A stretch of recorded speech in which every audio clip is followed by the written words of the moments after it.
Ladies and gentlemen, this is Joe's Classic Video Games, back with another cool arcade game video for you this evening. Look what has made it into our shop. The mighty Williams JOUST has made it here into the showroom. Our buddy James brought this by, and I'm not really even sure what's wrong with it, but we're going to fix it up and get it working good for him. So it's still all wrapped up. Looks like it's going to be nice. This is the shape we get them in, people. What a cool game. Okay, so I'm going to take the wrap off of it, and let's get a little bit better look at it. Look at this beautiful game here. Huh! Look at it! Holy moly! So like I said, this is our buddy James' machine. He has all kinds of Williams stuff. He is a self-described Williams snob, but I know of at least one Atari game that he's got. So he's not exclusively a Williams snob. But he's got several pinball machines and several arcade games, and they're all good ones. So this one has some issues. So he dropped it off with Joe. And maybe if I look around, Joe left a note. We've been trying to get better about writing out a little note of what's wrong with it. And that way, whenever we get ready to work on it, we know what to kind of look at to make sure that we address everything that the customer was concerned about. So I don't know where he would have left a note. Let's look on the back here. It's the monitor. Ooh, man, it's even got a new back door sheet. James, you might have went too far, buddy. So Joe leaves me a note usually saying what's wrong with it. Let's see. Oh, come on, Joe. Hey, that's not... You're supposed to write down exactly what's... Well, folks, I guess we're on our own. So I've removed the back door. And what I was talking about was there is a sheet here that shows you like all the connections and stuff. And it looks like it's a new one. Very nice. The boards connect just like on the sheet to the back door. So there's the CPU board. It has a remote battery holder installed down there. There is the ROM board. Here, let me show you a little closer.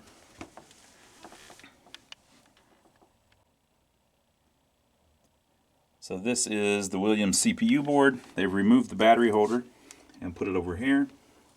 So if the batteries leak, they won't eat up the board. This is the ROM board. Attaches with a ribbon cable. This is called the widget board. It's basically an interface board that the controls connect to. And then over here we have the sound board. See the volume potentiometer connected to it over there. And then down here we have a power supply, the original one, but it's had a switching power supply installed. Okay. And this is the remote board to control the monitor, to make adjustments to the monitor. So everything looks nice and clean. All of his games usually do. Here is a copy of the parts catalog and the instruction manual. So whenever we get a game that we're going to work on, I like to open it up first and just make sure that everything's where it's supposed to be. Nothing hasn't fallen over. There's not, the neck board hanging off the monitor, or the power supply hasn't fallen off and is laying on the other one or something. Just making sure everything's cool before you fire it up. So now that we have done that, everything looks nice. It's in its place where it should be. We'll fire it up and let's see what happens.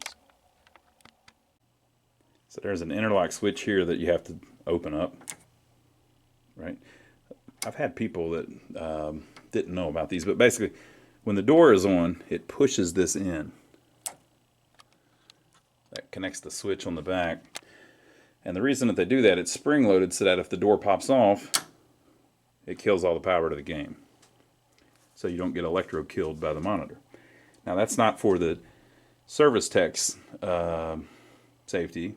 That's for like if it's in an arcade and the door falls off or somebody pries the door open, the game will turn off so nobody gets hurt that doesn't know what in the world they're doing.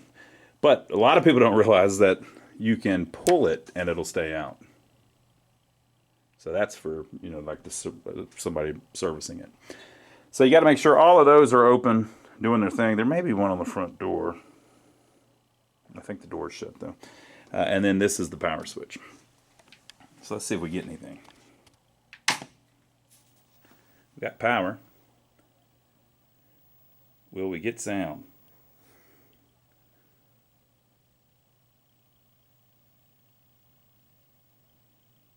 Okay, it said that was the rug pattern on the monitor. And then it says initial tests say all systems go, which is what you want.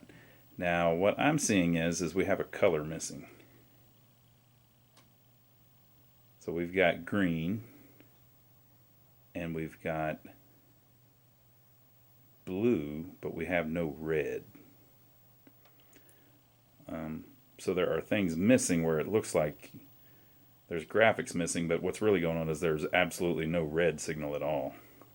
So anything that has red in it, all of that's missing. That's what I think at least, but we'll see. Let me turn off the lights so you can see it a little better.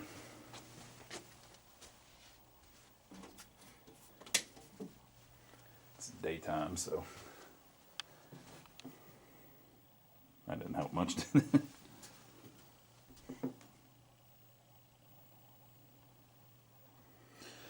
Yeah, so we're missing our red.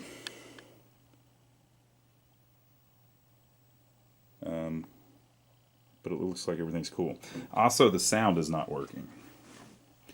Any Williams game, when it boots up, or the older Williams games, any of these Williams arcade games, when it boots up, it goes, wow, wow, wow, wow, and makes some kind of crazy noise. This one did not. Let's confirm that by trying to play it. Oh, I'm wrong. Sound works fine.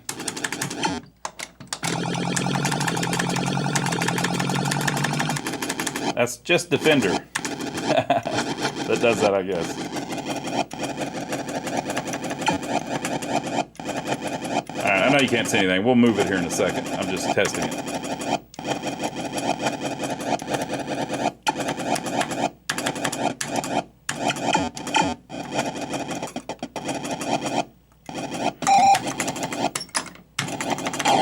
Oh, they got me. Okay, it's actually working, but we're missing the red, so that's the first thing that we're going to test. Let's see what that's all about. Let's see what I'm talking about here. There's a lot of green. There's some blue. But the red ain't doing its thing. Okay, so we are actually in the color RAM test. Look at that. See the black line through the blue? Okay, now black screen, that should be red. Another black screen should be red. Green screen, second green, third green, blue with a line, blue without a line. Okay, so there's three red screens, 3 green screens, and 2 blue screens. One of the blue screens has a black line through it. It says whenever you get to that part of the test, it says vertical bars indicate failure. So it says color RAM test, vertical bars indicate failure. So the red is completely missing and the blue has a vertical bar in it. So the blue's screwed up, the red's completely missing. It could be the game board or it could be the monitor. So how are we going to tell if it's the game board or it's the monitor? That's a good question. How in the world are we going to tell that? Well, the first thing I'm going to do is I'm going to turn the red sky high on the monitor. And that will tell me if the tube's bad. Okay. So can this monitor create any red at all? Wonder which one's red. Oh, I can't see from here. Okay, I'm gonna just wiggle the connector and make sure it's just not a flaky connection on the red.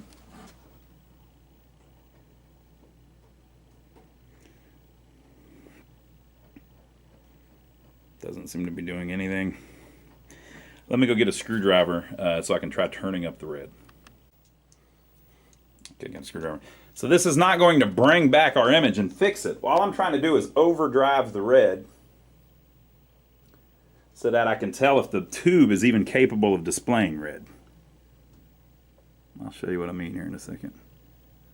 So that's my green that I'm messing with there. We're going to get this all out of adjustment doing this, but that'll be okay.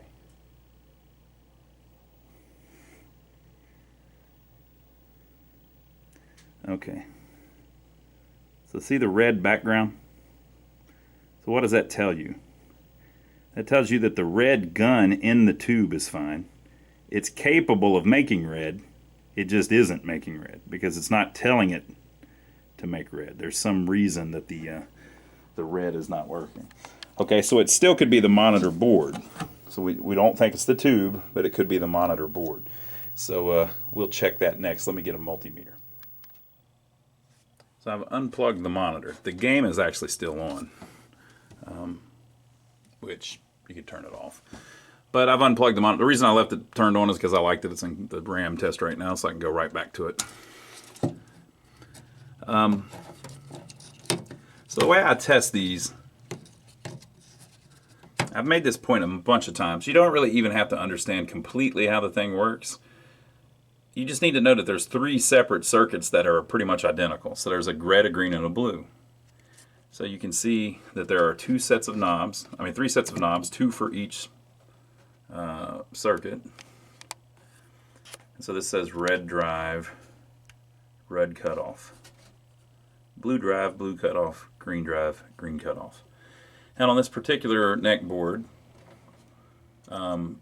this is doing these 2 are doing these, and these 2 are doing these, okay?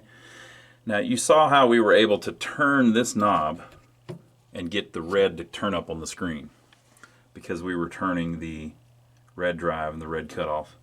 That's actually the cutoff that I was turning that time. But so basically, about half of this circuit works and the tube itself works. Now it may not have a great picture, maybe the tube's worn out, but it can display red, so that's not our problem.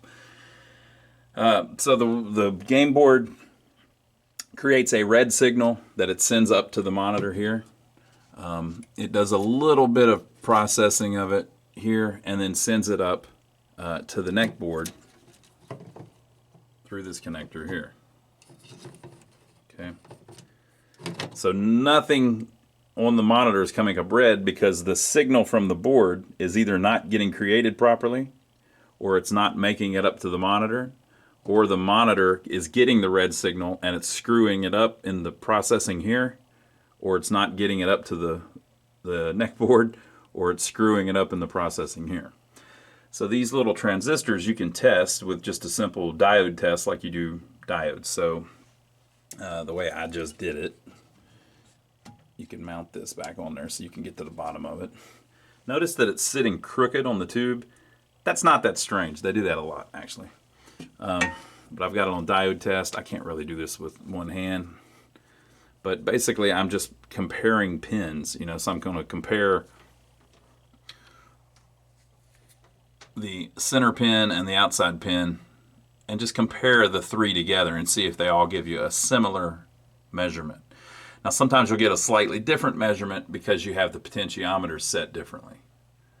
Okay, but if it's fairly close and if you set the potentiometers similar to each other and you get a fairly similar reading on the 3 transistors and then the 3 pre-driver transistors or whatever they are, and then it's probably not, you know, that's probably not the problem. As far as on a neck board, usually you don't have resistors burn up. Usually you don't have anything like that. It's going to be one of the transistors is bad. It could be a bad connection on the tube, but if it was, we wouldn't have been able to turn it up with the potentiometers. It could be a bad potentiometer. That happens, but these seem to be working fine. So I'm going to think, just my rough guess here is that it's actually a problem on the game board. Now, you can see there's a little jumper here, so the blue or green, whatever that was, has already been worked on, but they did it all right. They just jumpered it across the trace that's on the board. It's real common on an older monitor to find where it's been repaired before, of course. This is a Wells Garner, I think it's a 7200. Yeah. The 1972 is not when it was made, it's the model number. So it's considered a 7200, and it's a little bit newer monitor. So this wouldn't have came in this originally. Someone has swapped it out, probably because they had a bunch of burn-in on the screen. So they swapped in a newer monitor that has a better image on it. So the problem could still be on the monitor, but I don't think it is. I think the problem is going to be on the game board. So I want to look at the schematics, and since we have 2 problems, really, we've got the red's missing, and there's a stripe on the blue, which it tells me is because there's a problem with the blue, right? So because of that, we already know there's at least some problem on the game board. So we could look to see if there's anything that ties those together. If we've got a problem with the blue, would that possibly screw up the red? It looks like the green was fine, and one screen of the blue was fine. Okay, so here are the schematics. Now, schematics are very confusing to people, but they don't have to be. If you're interested in this stuff at all, you can figure this out. I'm going to just show you kind of the logical way to look at them. You don't really have to understand all of this stuff. There's just a logical way of checking it out. So look at this. It says monitor control. So you see our problem that we're having. Our red's missing. So the logical way to figure that out is you just go to the schematic and you figure out where the red comes from. IJ3-1. Right, see it says red. So we're just going to follow that line back. And we will see that the three colors come off of the board from three transistors, a red one, a green one, and a blue one. Now we've got green and we've got the blue, although it seems wrong, but our red's missing. So it could just be that that transistor's messed up. It's a 2N4403, 4403. That's like a 3-cent transistor. That'd be real cool if that's the problem. It also could be the resistors and stuff. But typically, your problem is going to be with something that's like an active device, not a passive device, on a situation like this. Now, it could be anything. It could be the resistor. It could be a broken trace. It could be a bad connector. It could be anything. But just from what I've seen, it's not usually that. So this is an active device. The transistor has to actually turn on and off, things like that, right? So they just wear out, right? So it very well could be bad. So that could be our problem. We will check that with a multimeter. This is, basically what we were just checking on the neck board. Okay, so we're going to check that one. And again, I kind of know how to test those, but you can just compare your readings with a diode test, which is, a transistor is basically a couple diodes, usually, kind of, not really, but kind of. But you can use the diode test to check them and just compare them to the other two. You got three that are identical. That's a very handy thing to do anytime you're trying to fix something. Okay, and so over here we have three separate lines that go to that red transistor, and then three separate lines that go to that, this is the green, and then two that go to the blue. I don't completely understand why there's only two blue. I've talked about this before, but that's just how they did it. It has something to do with just the bit architecture, I think, of everything. So there's three lines of red, three lines of green, two lines of blue, and that's just how they made it. Now, you'll notice that these all have diodes in the line. It's not usually the problem.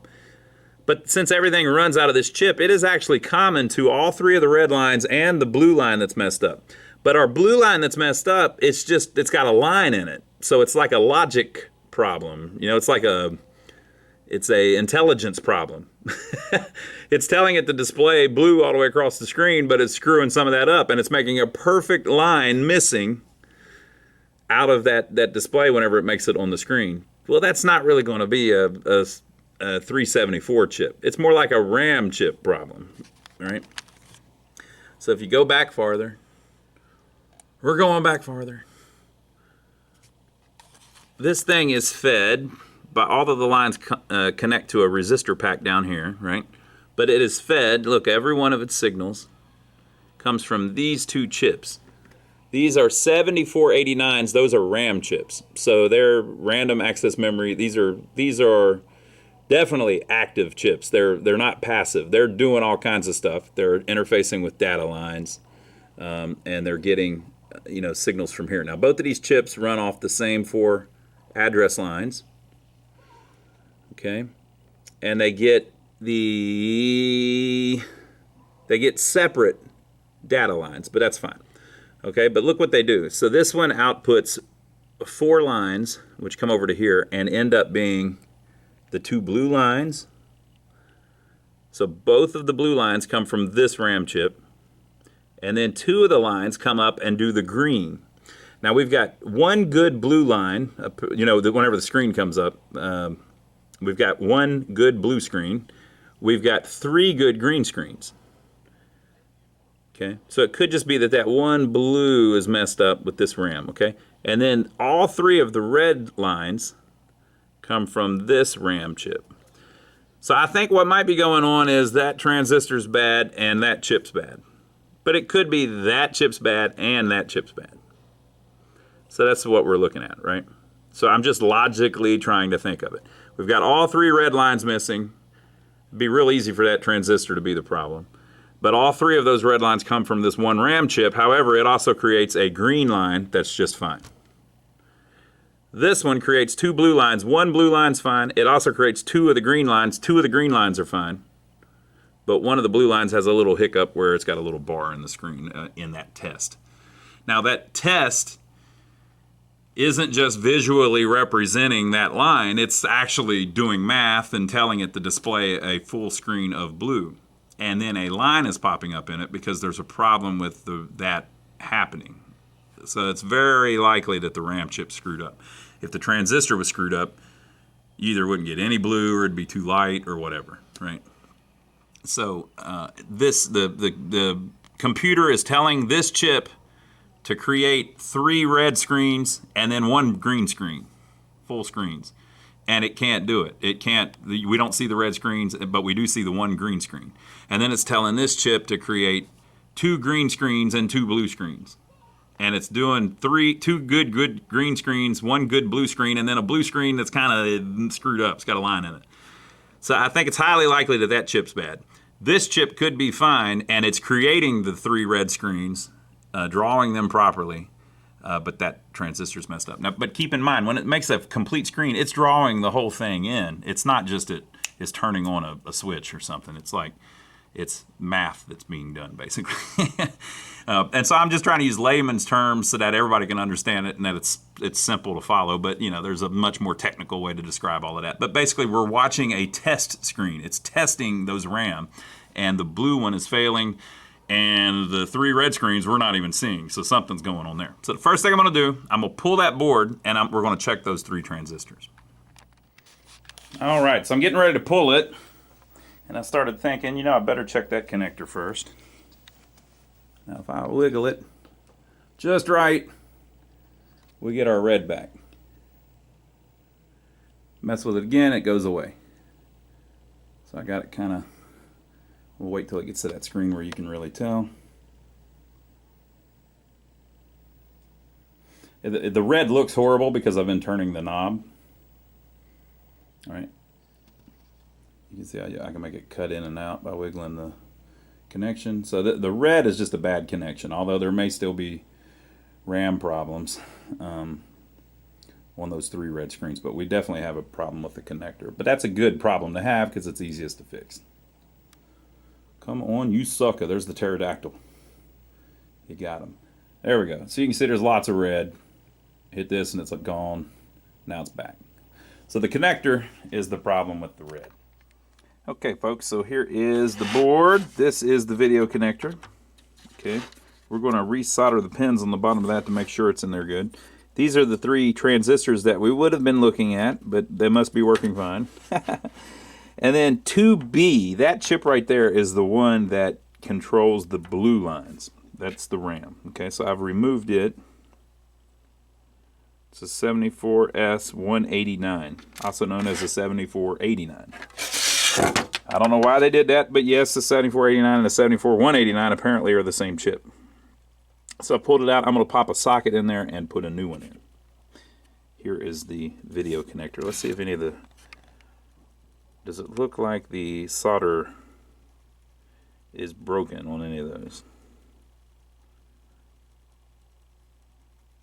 I don't believe it is, but I'm going to resolder them anyway. And then we'll replace the pins in the connector. So I'll show you that here in a minute. Okay, folks, a nice new 7489 from 1980, the 49th week of 1984, it looks like. Look, they're hella obsolete, people. I can't really get a new one. These things, they haven't made them in a long time, I don't believe. So that's just going to have to do. Okay, so we're going to slide it back in, and we're going to repin the connector. So let me grab the stuff to do that and see if we get our red to be permanently in. So here's our video connector. And this is actually a nicely done connector. This is probably made by Molex or a similar company. But these pins in here, they get dirty, or the wire's not making good contact anymore to the actual metal pin. So you can replace these. So we run into this all the time, especially on pinball machines, but you can see there's several on here. This one has actually been replaced already. So your problem could be on the male part of it. You can clean those just with a file or something to clean them up, or you can replace them. So I'm going to take this pin out, though, and swap it. So the first thing, there's a little tab in there, a little locking tab, and there's a special tool for it and everything, but I just insert a little screwdriver and bend it out of the way. So we'll do that first. Once you've done that, you can slide it right out because the tab's bent out of the way. Okay, so then I cut the old one off. So you cut the old one off, strip back a little bit of the wire, just a little bit, because you don't want to make your wire way too short. You just want to get rid of just a little bit of it. So you're basically losing the end. You're cutting it off, and then you're going to install it on a new one. So you can actually buy the little Molex pins, okay, that we're going to crimp to that wire. Now, we use these crimpers ourselves. These are really cool because they're ratcheting. So I will stick that little connector in there, and then you can click the jaws once or twice, and it'll hold it in place. So once it's held in place, I can slide the wire in.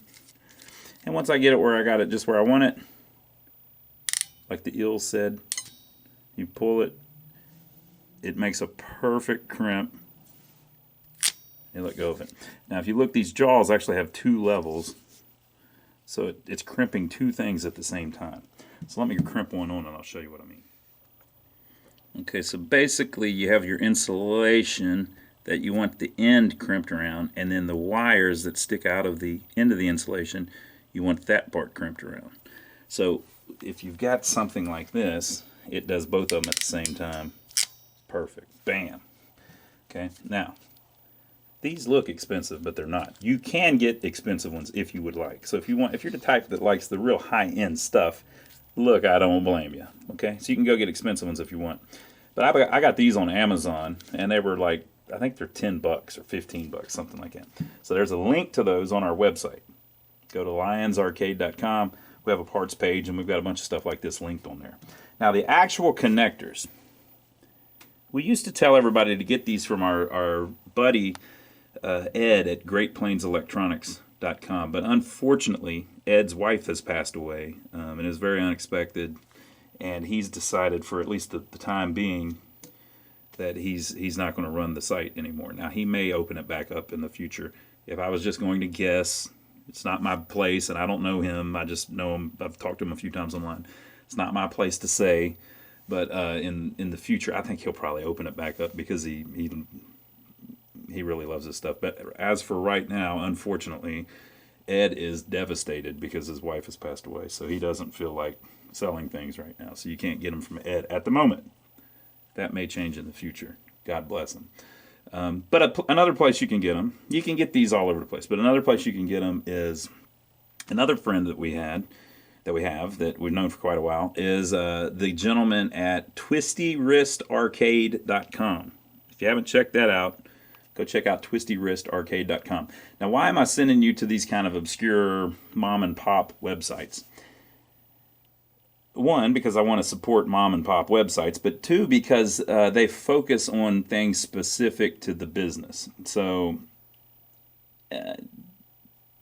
for instance, if you search for that 7489 chip, that RAM chip, on the internet, you might come up with something that's not really that. You might be a slightly different part number, and it's a surface mount, blah, blah, blah, blah. If you go to Twisty Wrist Arcade, I haven't done it, but if you type in 7489, that chip's going to pop up because he does stuff that's arcade specific, that's pinball specific, and he's kind of into that. He's got a whole bunch of vintage stock, so go check him out, TwistyWristArcade.com. He doesn't know that I'm sending you there or anything, and I won't make any money off of that or anything. I'm just telling you, that's a good place to get stuff. You have a little bit of a problem buying vintage stuff where it might not be real. It might be fake. It might be damaged. It might be Somebody doesn't know what it is. They may have purposely marked it wrong, whatever, but you stick with a few of these mom and pops places and they're great sources for stuff like this. So those connectors, I believe you can buy from twistywristarcade.com. So that's the situation. But I'm going to finish pinning that up, and we'll plug it back in and see how our color RAM test works then. Green, green, green. Blue with no line, blue with no line. Oh, red, red, red. All right, so we got all of our color RAM apparently acting like it should, and our red signal is back, baby. Let's look at the blue one again. Remember, the blue one had the line in it. Okay, so we fixed that. All right, so if we move on through the test, it goes to a color screen, like color bars. You can see how the whites look much better now. Red screen, green screen, blue screen, color bars. Okay, so we're looking pretty good. Let's see how the game looks. All right, see how it's a little bit too bright in the background? That little, you can see that little interference in there too, but it's a little bit too bright. So let me see if I can turn that down, or I guess we could do that on that remote board.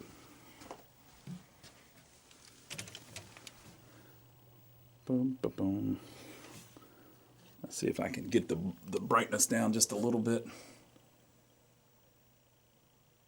There we go. Nice black background.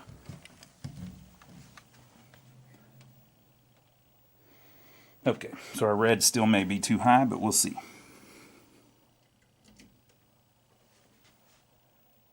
Lots of red. That's good.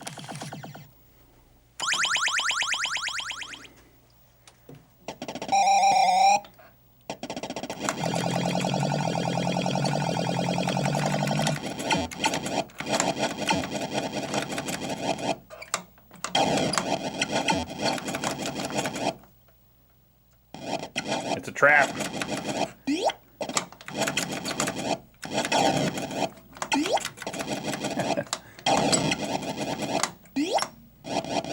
That's the survival wave.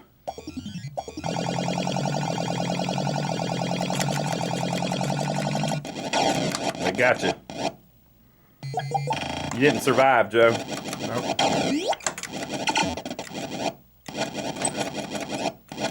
Well, I think the colors are back.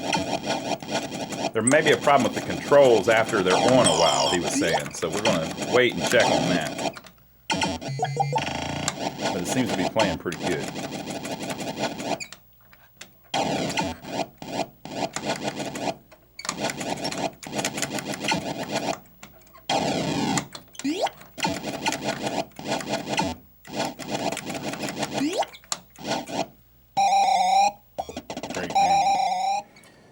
All right, folks. So we've left this on all day, and it's a rainy night here in beautiful downtown, gorgeous Rock Hill, South Carolina.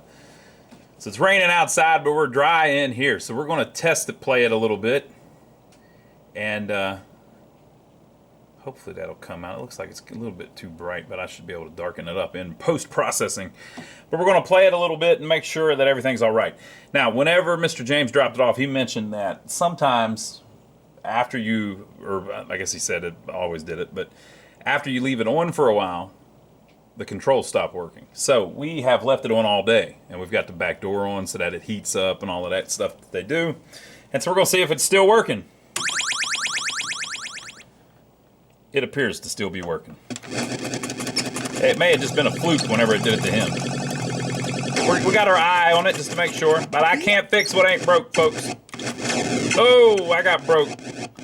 All right, I'm gonna stop talking and start dealing with these ostriches. Think how high the guy was that came up with this game. I got an idea. We'll have ostriches and little guys riding on their back with javelins, or what? Is it called a javelin? Not a javelin. What's it called?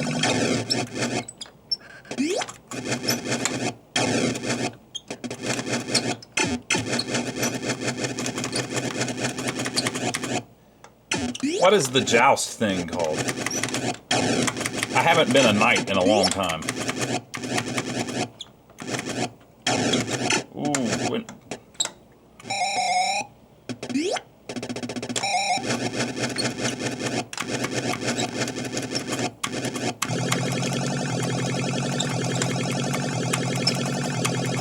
Come on up, boys. The weather's fine. Come on.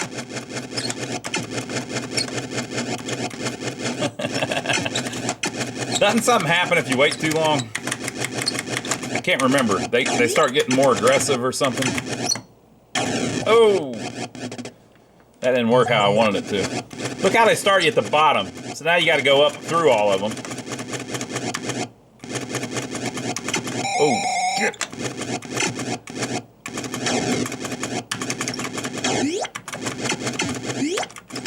You know what? I bet. You know what I'm going to try to do is not change direction so much. Whoa, he got me. That's what happens. The pterodactyl shows up.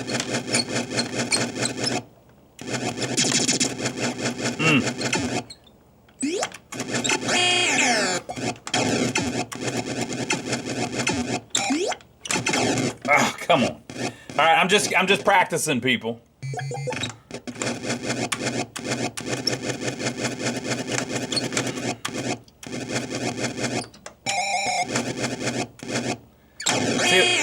Yeah, I think that might be a good game strategy. Did I get him? No, he got me. Okay.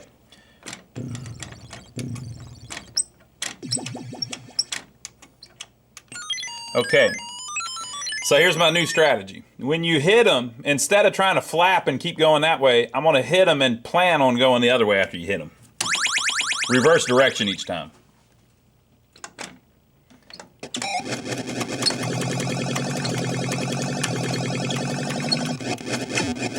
So, oh, that didn't work.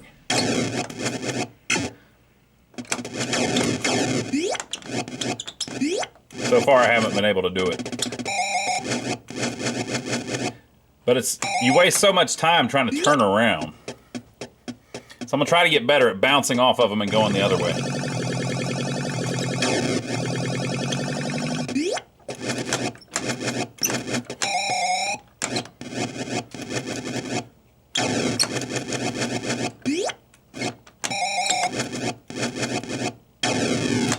See? Like that. Yeah, I think that's the way to go.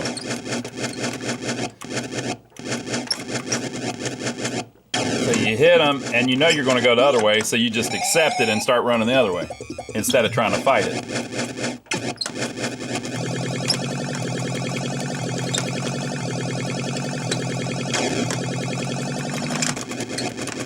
Whoa, I got lost. Where am I? Oh, I got hit.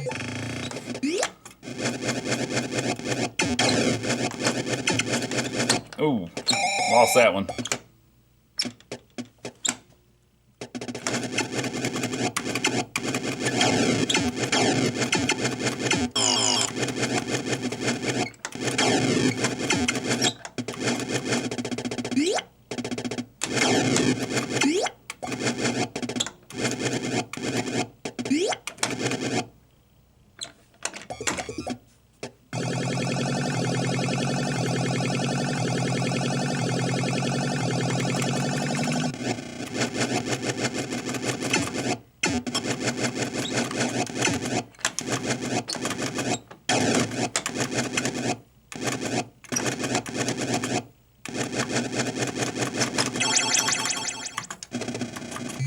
Where am I? They got me.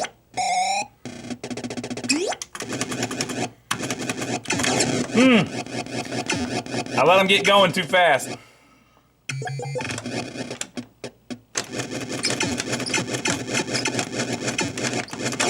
Damn it.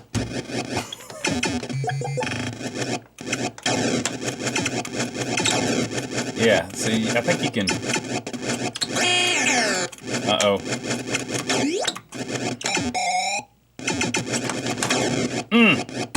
You can beat them, you know, if you hit them dead on.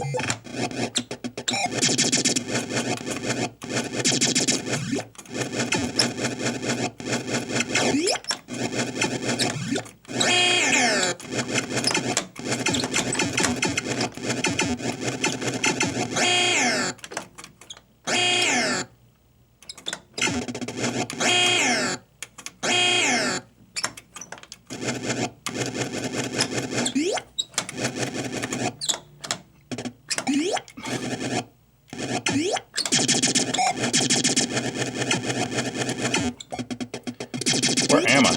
Oh, there I am.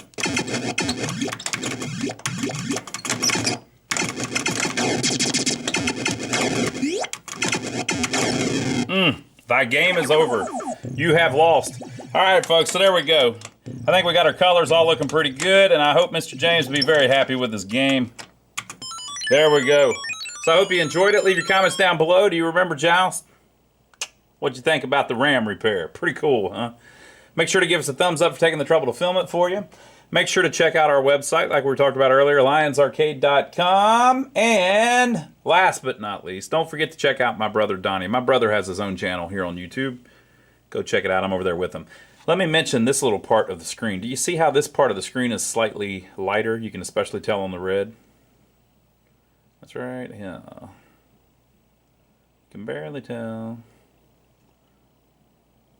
Right there.